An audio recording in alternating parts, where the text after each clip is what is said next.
ہم اجالوں کے پیغامبر ہیں، روشنی کی حمایت کریں گے۔ پیدائش کا تو میرے پاس کوئی تاریخ پیدائش نہیں ہے۔ میری تاریخ پیدائش جب سب سے پہلے ہمارے ایک استاد بجنور میں تھے، اظہار الحق صاحب نے درجہ 4 میں داخلہ کرا دیا تھا ہمارا، تو اس وقت انہوں نے طے کر دی تھی وہ 6 جولائی 1936 تھی، اور وہ اس لیے تھی کہ اسی زمانے میں اسکول کھلا تھا، تو انہوں نے زیادہ کوشش نہیں کی ادھر ادھر کرنے کی یا پوچھنے کی، اور شاید ایک آدھ سال کی رعایت ہو تو ہو سکتا ہے 1935 میں میری پیدائش ہو۔ تو میرے والد صاحب مولانا حامد الانصاری غازی، ان کا تعلق جو ہے وہ ان کے والد تھے مولانا محمد میاں منصور انصاری، جو تحریک ریشمی رومال میں جلا وطن ہوئے، پھر افغانستان میں انتقال ہوا ان کا۔ ان کے والد تھے مولانا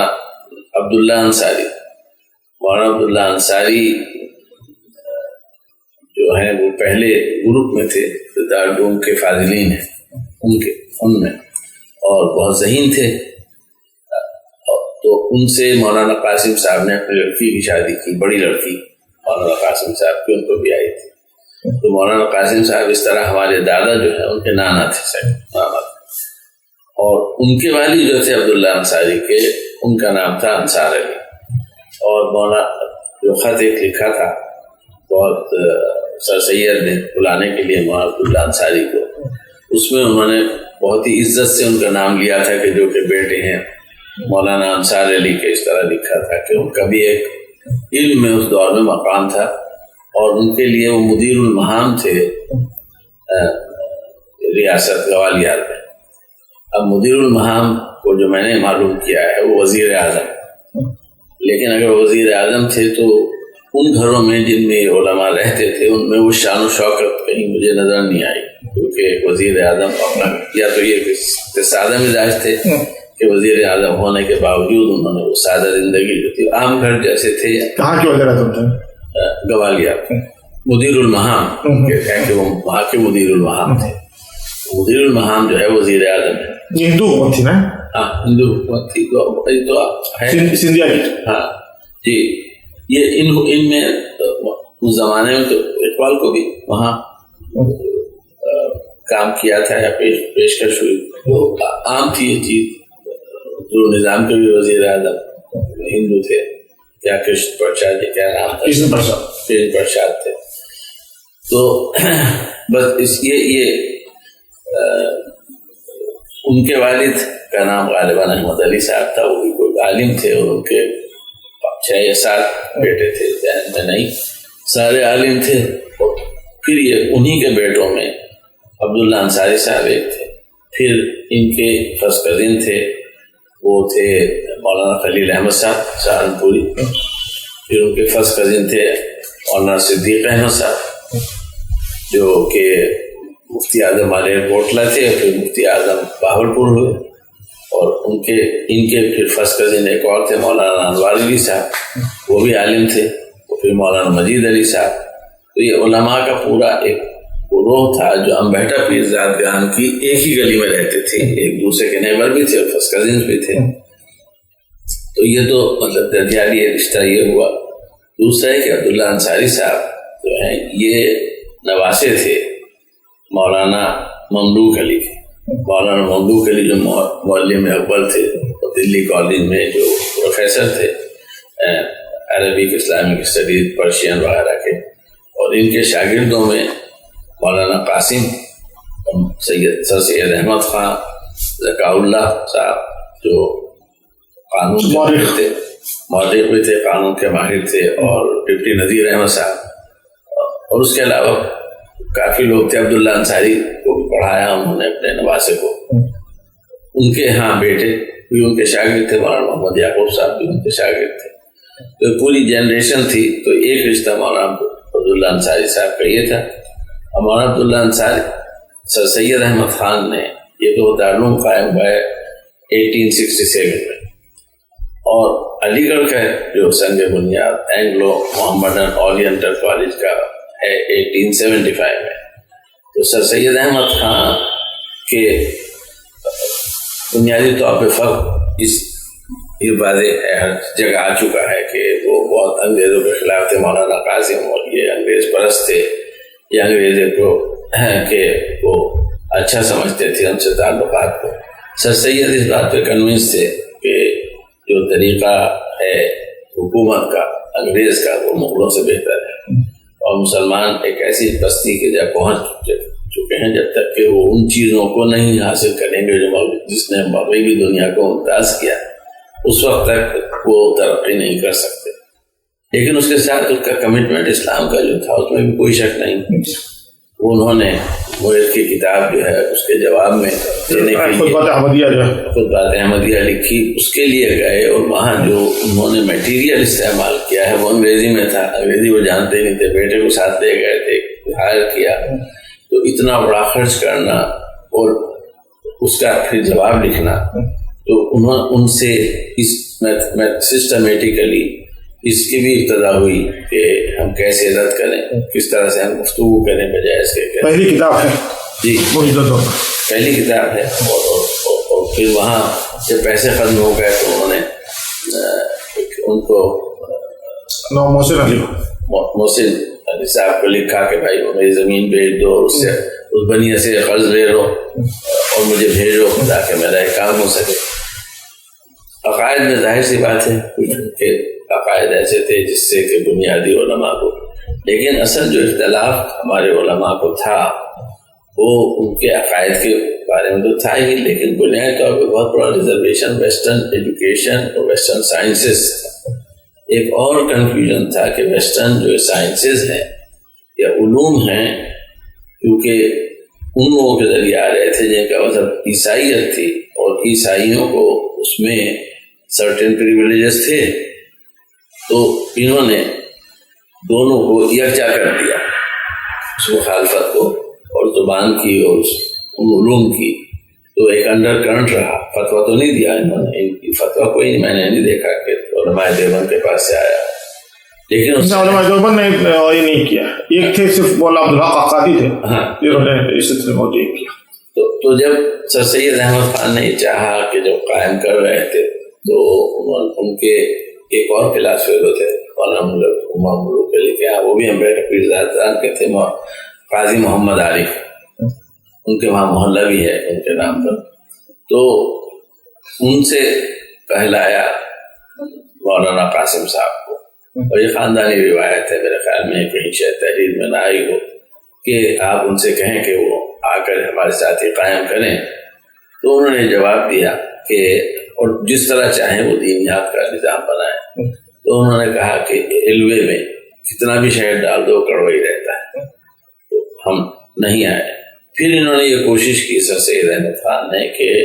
جو نظام تعلیم بنے اس میں ایک کمیٹی بنائی اور اس میں دعوت دی کہ مولانا یعقوب صاحب، مولانا قاسم صاحب بھی شریک ہوں، تو اس کمیٹی میں، اور میں اس سے یکسو رہوں گا۔ تو اس میں انہوں نے لکھا ان کو، تو اس کا جواب مولانا یعقوب صاحب نے دیا کہ ہم کیسے ایسے ادارے میں شریک ہو سکتے ہیں، ایسے کام میں کہ جس میں شیعہ بھی شامل ہیں، اور کل ہم کیا منہ دکھائیں گے صحابہ کرام کو اگر یہ کام ہم کریں گے۔ تو ایک بنیاد اور بھی ایڈیشنل تھی کہ وہ سمجھتے تھے کہ اگر کسی ادارے میں شیعہ شریک ہیں تو اس میں پھر ان لوگوں کو شریک نہیں ہونا چاہیے، اور یہ معاملہ عقیدے کا خاص اہم تھا۔ انہوں نے یہ لکھا اور پھر یہ لکھا کہ یہی مضمون مولوی قاسم صاحب کی طرف سے ہے، بس آپ ہم دونوں حضرات کو نصیحت منصیہ سمجھیں، مطلب یہ کہ آئندہ زحمت کرنے کی ضرورت نہیں۔ لیکن سر سید کا ماننے والے تھے، اور انہوں نے اس پہ تو طے کر لیا تھا کہ بھائی میرے جو عقائد ہیں میں نہیں پڑھاؤں گا، لیکن وہ چاہتے تھے کہ وہ لوگ آئیں کہ جن کا کہ دین کے معاملے میں عقیدہ بھی ہو اور عمل بھی ہو، مستند ہو۔ تو انہوں نے پھر مولانا عبداللہ انصاری کو دعوت دی۔ مولانا عبداللہ انصاری صاحب مرید تھے اور خلیفہ بھی تھے، اور حاجی امداد اللہ صاحب کے، بڑی بات ہے کہ خلافت خلیفہ ہونا، جبکہ مولانا قاسم ہمارے شیدت ہوئے اور تبڑا حلقہ تھا علماء کا، ظاہر ان کے شاگردی تھے اور چھوٹے تھے، ایک کم عمری میں ان کو انہوں نے جو بھی مقامات طے کیے ہوں تصور کے انہیں، تو ان کو اپروچ کیا ایسا سید نے، ایک تھے مولانا سعید احمد صاحب، وہ بھی عالم تھے، ان کے ذریعے، اور انہوں نے مولانا ڈائریکٹ خط نہیں لکھا سید نے، بلکہ ان کو خط لکھا کہ اگر آپ ان کو راضی کریں، مولانا انصار علی صاحب جو کہ بیٹے ہیں، مولانا عبداللہ انصاری جو کہ بیٹے ہیں مولانا انصار علی کے، جو کہ داماد ہیں مولانا قاسم کے، جو کہ بھانجے ہیں مولانا یعقوب کے، جو کہ نواسے ہیں، یہ سب ان کا آنے، تو ہم انہیں یہاں پر 100 روپے مشاہرہ دیں گے اور وہ آزاد ہوں گے، اور ان پر کوئی پابندی نہیں ہوگی، ہم چاہتے ہیں وہ آئیں، جس طرح چاہے پڑھائیں، جس طرح چاہے تربیت کریں، ایک آزاد طرح کا ایک اس وقت کے بعد تو خیر انہوں نے اسے قبول کر لیا۔ اس پر حاجی امداد اللہ صاحب کو اس کی جب خبر ہوئی تو انہوں نے یہ محسوس کیا یا بتایا کہ آپ نے اجازت دی، انہوں نے لکھا کہ حاشا اللہ جو میں نے دی ہو، اور کسی زاہد کے لیے یہ مناسب نہیں ہے کہ وہ چھوڑ کر اپنے اس کو دین، اس ایسی جگہ کو چھوڑ کر جہاں اس کا دین محفوظ ہے، ایسی جگہ جائے جب وہ خطرے میں ہے تو عقیدے کے لحاظ سے، تو انہوں نے بہت ہی ناخوشی کا اظہار کیا، لیکن انہوں نے خلافت واپس نہیں لی۔ علماء دیوبند سے اس وقت مولانا عبداللہ انصاری کا شاید ایلینیشن ہو گیا، کیونکہ ان میں وہ مقام انہیں نہیں مل سکا علماء دیوبند میں۔ اب آج کل تھوڑا سا نرم رویہ ہوا ہے، کیونکہ بہت سے علماء دیوبند آنے جانے لگے ہیں، لیکن اس وقت جبکہ بنیادی طور پر اسٹینڈ تھا علماء دیوبند کا تعاون نہ کرنے کا، اس وقت انہوں نے تعاون کیا، تو سر سید نے بہت ان کی آبھگت کی اور بہت احترام کیا، اور ان کو سے کہا کہ بھائی کالج کا یہ حال ہے، پیسے تنخواہ 100 روپے ہے، اگر آپ 50 میں مان جائیں تو پھر یہ ہم آپ کو جگہ بھی دے دیں گے اور کھانا بھی دے دیں گے۔ تو ان کو کمرہ بھی دے دیا تھا انہوں نے، رہنے کے لیے کھانا بھی تھا، تو 50 روپے میں منظور کر لیا۔ 50 روپے کی بہت تنخواہ تھی، کیونکہ مولانا یعقوب صاحب کی تنخواہ دارالعلوم میں 20 روپے تھی، اور مولانا قاسم صاحب کی کوئی طے ہی نہیں تھی، جو کبھی ملا پیسہ بہت لے لیا انہوں نے، ورنہ نہیں لیا انہوں نے۔ اپنی بیوی کے جو زیور برتن بھانڈے سبھی دارالعلوم کو دے دیے تھے،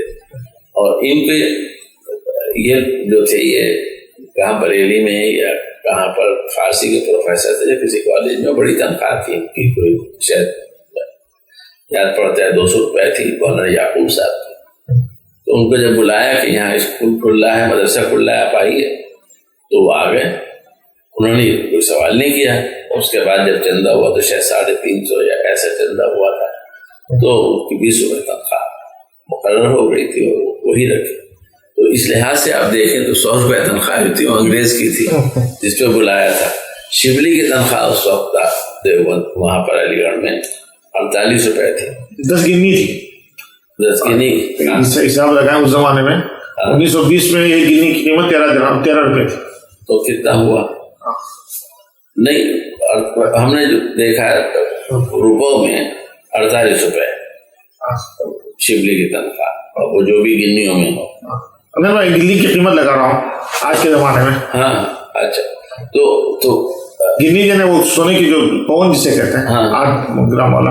اس کی قیمت اس زمانے میں 13 روپے تھی۔ ہاں، وہ اشرفی کہلاتی تھی، اشرفی کہلاتی تھی۔ اس زمانے سے 8 گنیاں جو ہیں بہت زیادہ ہوگا۔ ہاں، تو 13 8 کیا آج کل بھی ایک گنی 20,000 کی چل رہی ہے۔ ہاں،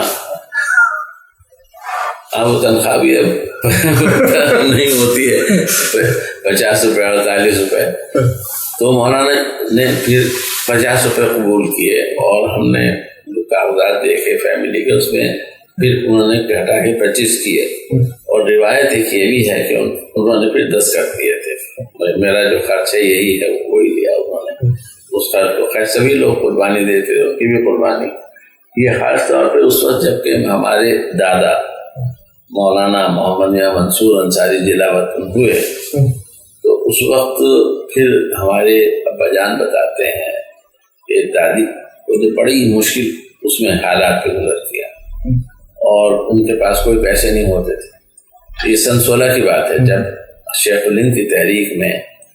ہوا یہ کہ مولانا عبداللہ انصاری نے اپنے دونوں بیٹوں کو، محمد میاں انصاری، انہوں نے بعد میں منصور انصاری اختیار کیا نام، تو پورا نام محمد میاں منصور انصاری ہو گیا، اور احمد میاں انصاری دونوں کو دیوبند بھیجا تھا۔ مولانا محمد میاں نے وہاں تعلیم مکمل کی، اور دونوں کے ماموں تھے حافظ احمد صاحب، مولانا قاسم صاحب کے صاحبزادے، یہ ماموں تھے ان لوگوں کے، اور مولانا طاہر صاحب جو ہیں وہ کزن تھے مولانا طیب، اور مولانا طاہر بس کزن تھے ان کے۔ مولانا طاہر ینگ ہمارے بجان کی عمر کے تھے، اور بجان سے دوستی بھی تھے، اور بجان کے چچا بھی تھے، تو انہوں نے دارالعلوم میں داخلہ لیا۔ مولانا ان کا رجحان جو تھا چھوٹے بھائی کا احمد میاں کا تصوف کی طرف تھا، تو صوفی تھے، اور پھر بعد میں پیری مریدی بھی کرتے تھے، اور ایک زمانے میں انہوں نے ہجرت بھی کی تھی مدینے کی۔ پھر جب یہ علماء وہاں پہنچے تو سمجھا بجھا کے ہمارے دادا نے پھر واپس کیا کہ تم جاؤ، وہاں باپ بھی بوڑھے ہیں، اور میری بیوی بھی وہاں ہے، اور میں اس مشن پہ نکلا ہوں۔ پھر واپس آ گئے تھے، پھر انہوں نے وہاں پڑھاتے تھے یہ منٹو سرکل میں، اور کافی موٹے تازے بھاری برکم تھے، اور وہ اتنے ذکر لکھا ہے ان کا ایوب خان ہے، تو اس کی وجہ سے مولانا مٹکا کہلاتے تھے، علی گڑھ کے جو نام ہوتے ہیں، لیکن بہت صاحب علم بھی تھے، اور سیاست سے ان کا کوئی وہ نہیں تھا، سروکار نہیں تھا۔ ان کے دو لڑکے، ایک حمداللہ انصاری، ایک محمد اللہ انصاری، یہ دونوں پاکستان چلے گئے تھے، اور ایک محمودہ بیگم۔ محمودہ بیگم اس دور کے لحاظ سے نرسنگ کی انہوں نے تعلیم پائی تھی بہت اچھی طبیہ کالج سے، اور وہ ایک پوری جنریشن ہے علی گڑھ کے نوابین کے، شیروانی خاندان کے لوگوں کی، جو ان کے ہاتھ سے پیدا ہوئے اب ہیں، ان لوگوں کو اس کو ایکنالج کرتے ہیں۔ محمد اللہ انصاری پھر گئے علی گڑھ، وہاں سے انہوں نے BA کیا تھا، اور وہ بعد میں پاکستان گئے۔ پاکستان میں وہ ایک پرائیویٹ کمپنی میں تھے، حاجی احمد غریب صاحب کی، جو بمبئی کے تاجر تھے، اور کیا خدام المسلمین، خدام النبی کے جنرل سیکرٹری، ہاں جنرل سیکرٹری تھے۔ ان کے بھائی صدیق میمنی مکے میں تھے، اور محمد میمنی وہیں تھے۔ تو یہ ان کی کمپنی جو تھی مسواک کی چیزیں، اس کے مینیجر محمد اللہ انصاری وہاں تھے کراچی میں۔ یہ چھوٹے بھائی تھے محمد اللہ انصاری، بڑے بھائی جو تھے وہ منجا مرنج تھے، تعلیم بھی زیادہ نہیں تھی، لیکن بڑے نستعلیق آدمی تھے، محبت کے تھے، انہیں لوگ خاندان کی دائی کہتے تھے، انہیں سارے رشتے ناطے معلوم تھے، کہاں ہے، کون کہاں رہتا ہے، اس کا کیا رشتہ ہے، تو وہ پورے حافظ تھے ان رشتوں کے۔ تو محمد اللہ انصاری بھی غیر معمولی آدمی اس لحاظ سے تھے کہ یہ امین تھے اس سارے کام کے جو کہ احمد غریب صاحب کا تھا، اور اس وقت پاکستان میں جو اپارچونیٹیز تھیں وہ غیر معمولی تھی، لیکن انہیں وہ سب چھوڑ کے، کیونکہ احمد غریب صاحب یہاں تھے، تو یہ، اور پھر جب ان کی والدہ وہاں گئی تو انہوں نے دیکھا کہ آفس کی گاڑی تو ہے کار، لیکن ان کی لڑکی ہیں، ان کے بچے جو ہیں وہ رکشہ سے جا رہے ہیں اسکول، تو انہوں نے کہا کہ گاڑی سے کیوں نہیں جاتے؟ انہوں نے کہا گاڑی تو آفس کی ہے، تو انہوں نے کہا نہیں میری طرف سے وہ ہے کہ تم جائے، تو پھر وہ انہوں نے گاڑی سے بھیجنے لگے۔ پھر سال میں جب حساب ہوا تو اس میں انہوں نے دیکھا کہ اس میں پیٹرول کی قیمت انہوں نے ریمبرس کی تھی، اتنا پیٹرول اس میں جو صرف ہوا ہے۔ پھر انہوں نے کہا کہ بھائی یہ کیا ہے؟ انہوں نے کہا بھائی آپ نے گاڑی کی اجازت دی تھی، پیٹرول کی تو نہیں تھی۔ تو پھر انہوں نے کہا کہ نہیں پیٹرول بھی۔ پھر جب یہ احمد علی وہاں پہنچ گئے اور انہوں نے سنبھال لیا اپنا سارا کاروبار، پھر انہوں نے کہا کہ میں چاہتا ہوں آپ مجھے اجازت دیں کہ میں اپنا کروں۔ تو پھر وہ جو بینک تھا مسلم کامرشل بینک، اس کے سیکرٹری جنرل ہوئے، اور دوسرے پھر انہوں نے کام کیے۔ ان کی سب اولاد پاکستان میں ہے، اور ایک بیٹی ان کی طلعت یہاں شارجہ میں۔